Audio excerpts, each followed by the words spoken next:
mais uma lição diária para o seu coração. Se você está chegando agora e ainda não se inscreveu, inscreva-se. Acione o sininho das notificações, dê o like fortalece muito o nosso canal.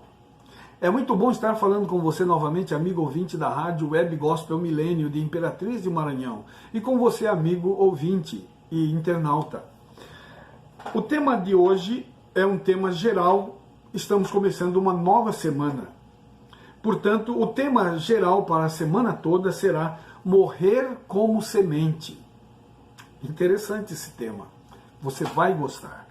E o texto bíblico que vai nos acompanhar durante a semana será, ou está, em João capítulo 12, no versículo 24, que diz: em verdade lhes digo, se o grão de trigo caindo na terra não morrer, ele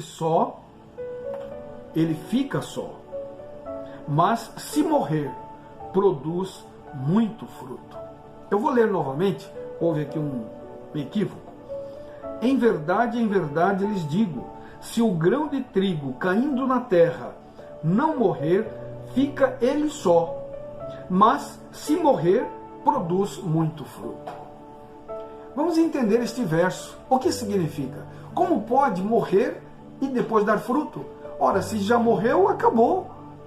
Mas você vai se surpreender.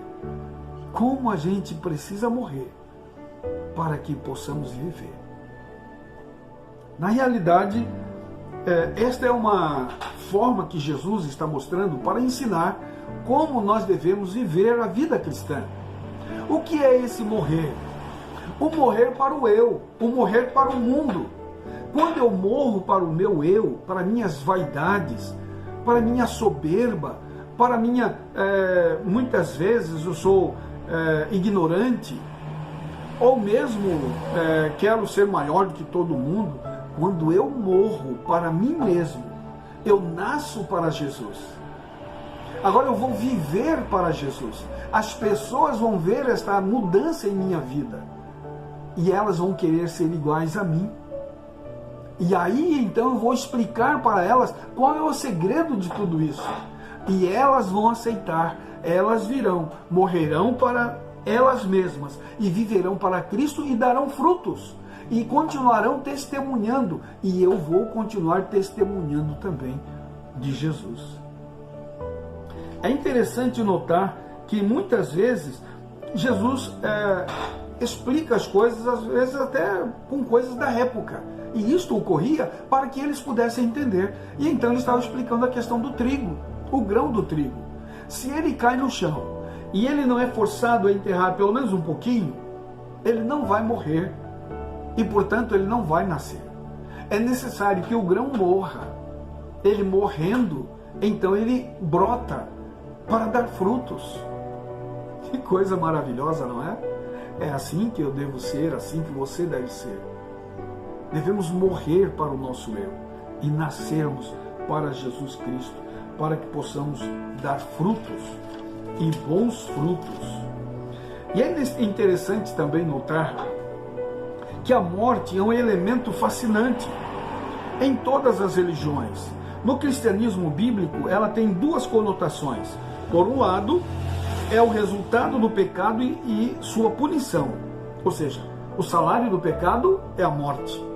Então, a morte é a punição do pecado.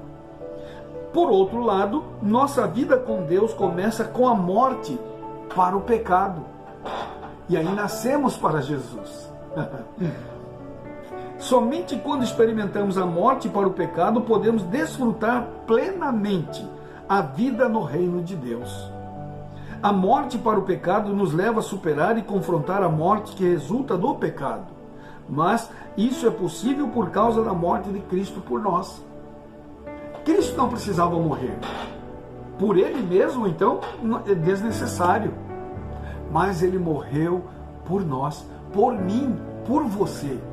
É diferente, para que nós pudéssemos viver eternamente com ele. Interessante isto, viu, amigos? Todos que quiserem produzir fruto como cooperadores de Cristo precisam cair na terra e morrer. A vida precisa ser lançada no sulco da necessidade do mundo. O amor a si mesmo e o egoísmo têm que perecer, mas a lei do sacrifício próprio é a lei da autopreservação. A semente sepultada no solo produz fruto, e este, por sua vez, é plantado. Assim se multiplica no solo a seara. O lavrador preserva sua semente lançando-a fora. Desse modo, na vida humana, dar é viver. A vida que será preservada é a que é entregue liberalmente ao serviço de Deus e do ser humano. Aquele que pela causa de Cristo sacrificam a vida neste mundo, a conservarão para a eternidade, conforme está no livro Parábolas de Jesus, página 46. Os que lavram o solo têm sempre diante de si essa ilustração.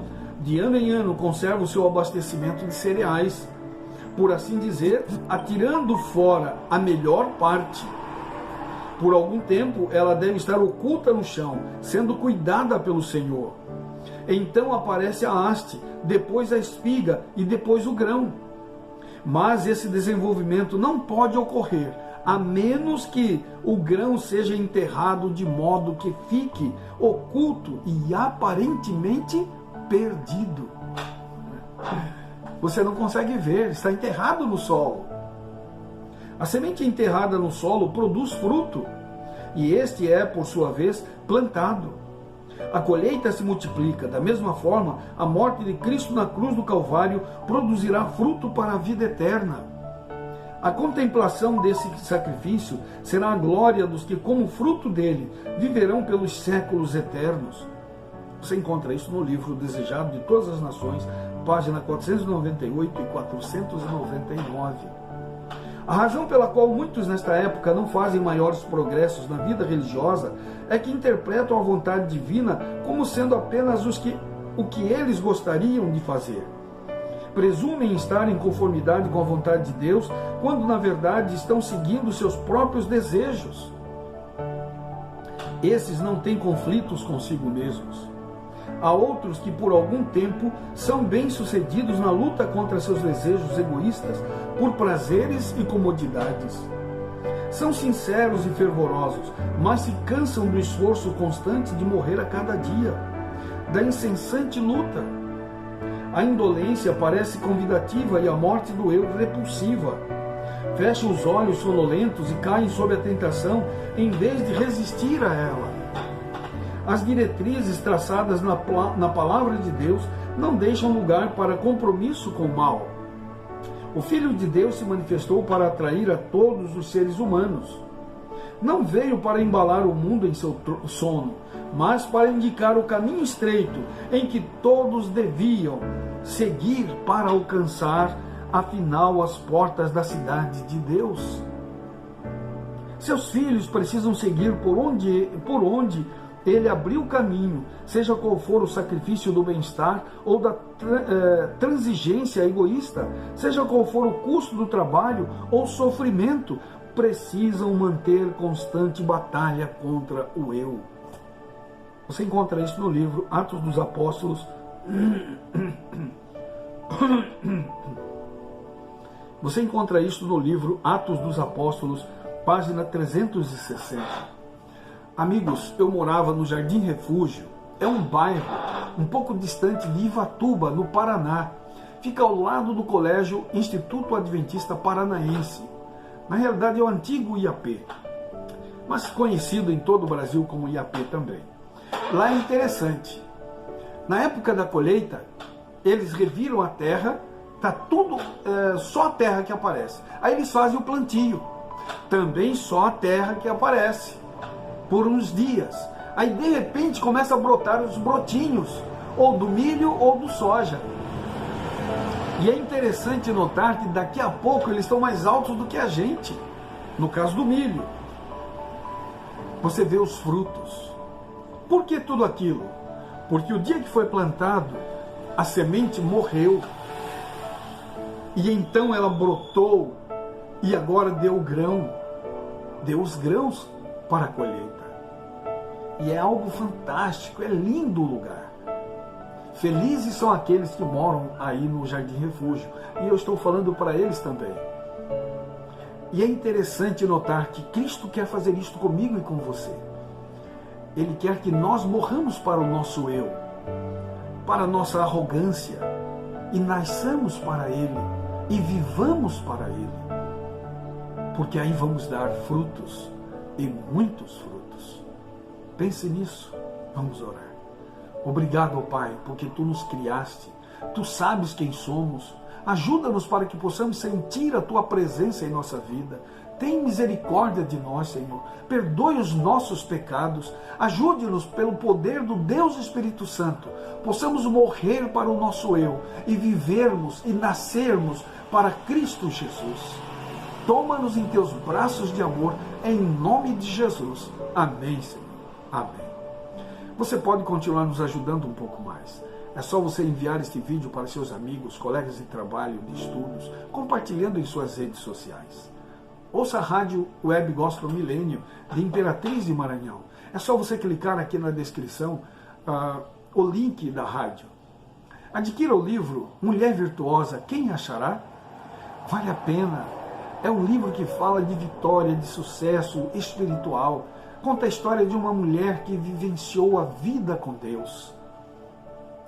É só você ir aqui na descrição, estão todos os contatos do autor, o Dr. Esmeraldo Tertuliano. Adquira, vale a pena. O Senhor te abençoe e te guarde. O Senhor faça resplandecer o seu rosto sobre ti e tenha misericórdia de ti. O Senhor sobre ti levante o rosto e te dê a paz. Um forte abraço. Até o próximo vídeo.